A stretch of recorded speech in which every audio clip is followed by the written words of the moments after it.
ഇത് പുറത്തുനിന്ന് കാണുമ്പോൾ ജസ്റ്റ് ഒരു പ്ലെയിൻ പീസായിട്ട് ഫീൽ ചെയ്യും, പക്ഷേ ഇത് ശരിക്കും ഒരു ഹാൻഡിൽലെസ് ഡ്രോയറാണ്. ഹായ്, ഇത് നമ്മൾ റീസെൻ്റ്ലി കംപ്ലീറ്റ് ചെയ്ത അപ്പാർട്ട്മെൻറ്റിലെ ഒരു ബെഡ്റൂമാണ്. ഇവിടെ നമുക്ക് മെയിനായിട്ടുള്ള 2 വർക്കായിരുന്നു. ഒരു ഡ്രസ്സിങ് യൂണിറ്റ് കം മിറർ, പിന്നെ ഒരു സ്ലൈഡിങ് വാർഡ്രോബ്.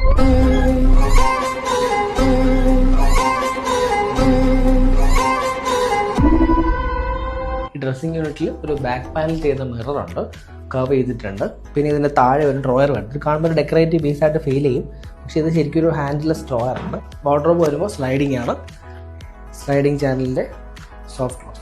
ഇവിടെ നമുക്ക് ഈ റൂമിൽ കുറച്ച് സ്ഥലം കുറവായതുകൊണ്ട് നമ്മളൊന്ന് ലേ ഔട്ട് ചെയ്ത് നോക്കിയ സമയത്ത് കോളത്തിൻ്റെ ഒരു സ്പേസ് ഉണ്ടായിരുന്നു. സോ നമ്മൾ ഈ ഒരു സ്പേസ് മാക്സിമം യൂട്ടിലൈസ് ചെയ്തുകൊണ്ട് ഈ ടോയ്ലറ്റിലേക്കുള്ള എൻട്രി ബ്ലോക്ക് ചെയ്യാതെ ഇത്രയും ഓപ്പൺ സ്പേസും കൂടാതെ ഇവിടെ ഒരു ഡ്രോയറും കൊടുത്തിട്ടാണ് ഒരു യൂണിറ്റ് ചെയ്തിരിക്കുന്നത്.